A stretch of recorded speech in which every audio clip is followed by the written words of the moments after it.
tip my buddy Joe told me, sometimes like on the smaller tires, like the size that's on here, sometimes I'll just remove the foam altogether. He says he takes his and he cuts it down a little bit around the ring, and that gives it a little bit of give at the top for the weight, but doesn't fully collapse the tire like no foam would.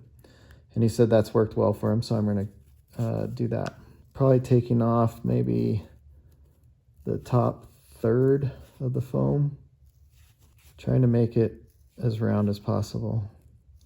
And let's stick it back in and go on to install the next rim. Now I know a little bit better. Last beadlocks I installed weren't like that, so this was new for me.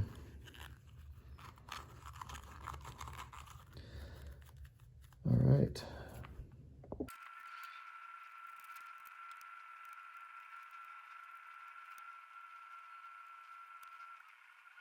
So I was just messing with installing this on one rim just to go through it, show you guys, and show you how nothing ever goes perfect in these videos, despite what social media does. As soon as I got it tight, the bead popped out. So I gotta undo it, tuck the bead in again, but the backside looks great.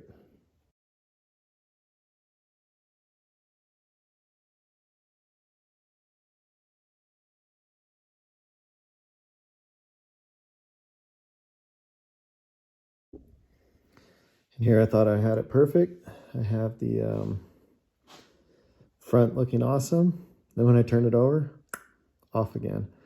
So one trick I am trying to do, because of that collar on the inside, because these are 3-piece, and it tightens up against this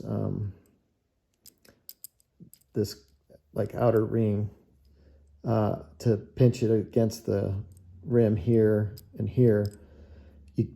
The trick is getting this spaced apart on both sides to set the tire. So the last thing I tried that did that fairly well, other than me tightening it and it popping out, is with all these screws loose on the inside of the rim, I flipped it over and I pushed down on the screw, which pushed the back plate or back section of the rim up to provide that space between the collar and the inside of the rim. And it got me the space, and I had it set, but as soon as I tightened it and I go around just like a real car, going back and forth in a star pattern, trying to get it all even, it still popped out. So maybe I'd need to not tighten it as much. Not sure. I'm going to go back at it again. By doing this method, you can poke. You can see that inner collar gives you a little bit more spacing by using the screws to push the rim up to get the space you need to tuck the tire in.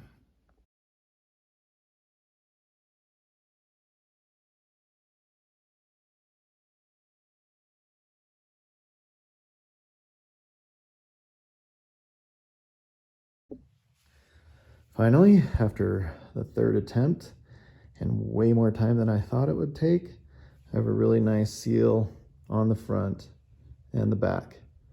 So I'm curious if any of you guys have a better way of doing that than what I've discovered by going upside down and using the screws to separate it to give me that space. Love to know. Didn't think it'd take me that long. I still have to swap them out onto the car.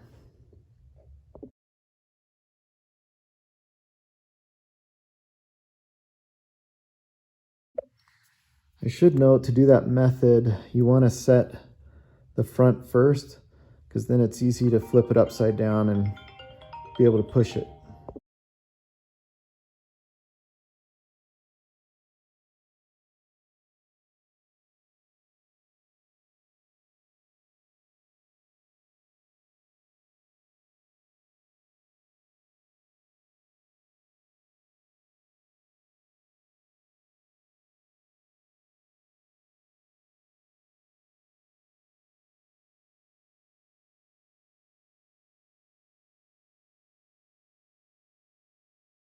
Here's a close-up view of the size difference.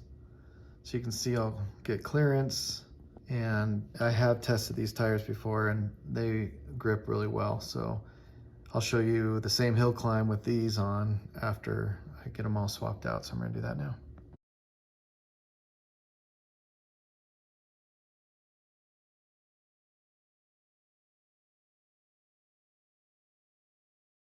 Now with the build mostly done, I'm going to do a little upgrade on the Fury Tech. I want to just show you the difference. So right now, this is climbing the steep part of the track.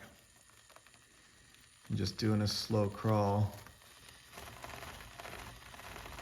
If I get to here, you can obviously see that it's struggling,